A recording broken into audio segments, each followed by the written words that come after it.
This week's episode of the Cedar Log, we have the closing and final address of Dr. Goodman at NOAC 1979. Unfortunately, this is the last NOAC speech due to Dr. Goodman passing away on March 13th, 1980. We would like to thank Dr. Sirkin for sharing this audio with us. Yet, one name is very clearly missing from this card. It is the name of an arrowman who has been here with us all this week. It is the name of an arrowman who throughout his life has been devoted to serving others. It is the name of an arrowman who, some 64 years ago in 1915, saw the need for a movement that would allow young men to find and prove themselves while at the same time developing leadership and rendering service. He not only saw the need, but he certainly met the challenge. I now ask this one man to come forward. I ask him to sign his name to the resolution and membership card, thereby committing himself at the National Order of the Arrow Conference in Colorado State University, 1979. Following his acceptance of the resolution, I ask him to share his thoughts and visions with us. Arrowmen, it gives me tremendous pleasure to introduce to you our founder, Dr. E. Erner Goodman.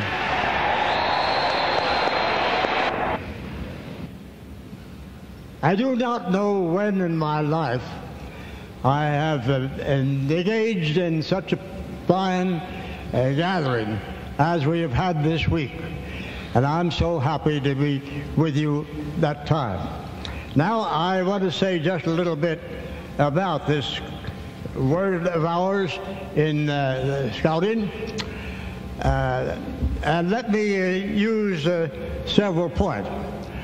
Number one, my mind goes back to the man who showed us how to start Scouting in another country, I mean England, where I have been acquainted for many years with the man who started it, Lord Baden-Powell. It was my duty to meet him into our country and examine what we're doing and how we could be nicely related to our brothers across the sea. And that was a very interesting thing. I met him in 1917 and again met him and his family in 1938. And we traveled the country beginning in the western place and working east from there. And that was a real experience because he was a remarkable man, the man who started Scouting over there. And when he died, his wife continued to help over here again and again in our undertaking here. And so I give him our best wishes and thank him. Then I want to add one other idea.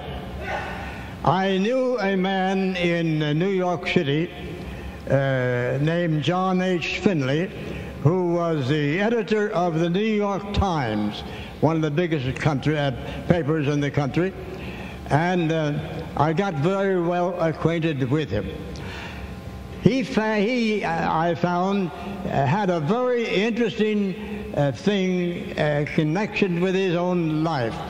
He liked to go walking over his country from his home near New York so that his legs would bear him across country.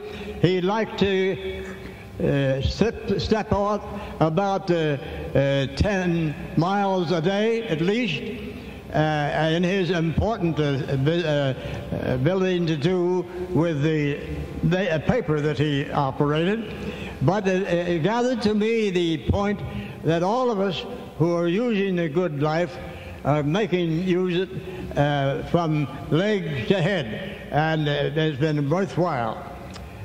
Then I want to get down to another man to whom we owe a lot. about 30 years ago, I think it was, I met a man coming from across the sea in one of the bodies in that country, and I became very well acquainted with him. We call him Greenbaugh Bill. How many of you know Greenbaugh Bill? Well, shortly after I had met him, I began to talk about what we were doing here against what he was trying to do in his country across the sea, and found that he was eager to find more from us. And he began. Now, this was some years ago, but within the last year, he paid the price for all of that desire of him by doing the remarkable thing in rewriting the Boy Scout handbook that we use. How many of you have one of the new Boy Scout handbook?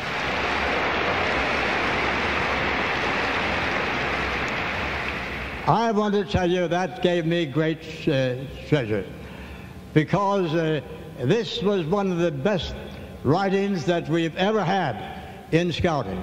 You find it as a big book, that is a thick book, full of things, but using the right appearance of the action of the scout who reads it, so that he puts it into life, and that is worthwhile, and we therefore give him our thanks.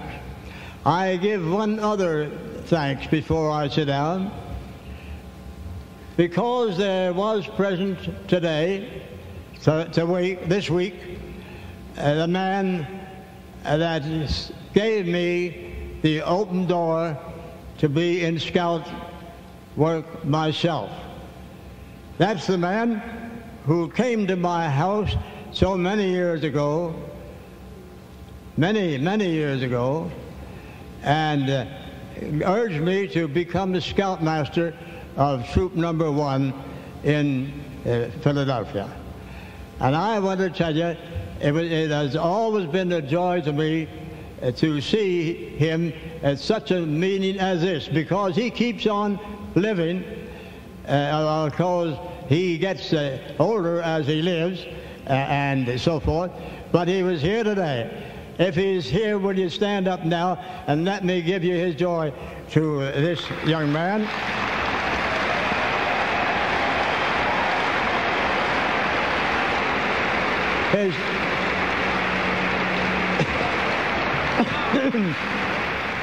His name is Gilson Talmadge, and he and I have been talking together a bit while we're here as to what future things we may want to do together, and while I do not go into that now, we have it in mind.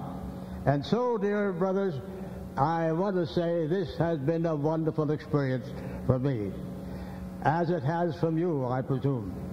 And my joy goes to those, particularly those two who were used in guarding the thing from the very start, this wonderful gathering, and making it such a glorious time.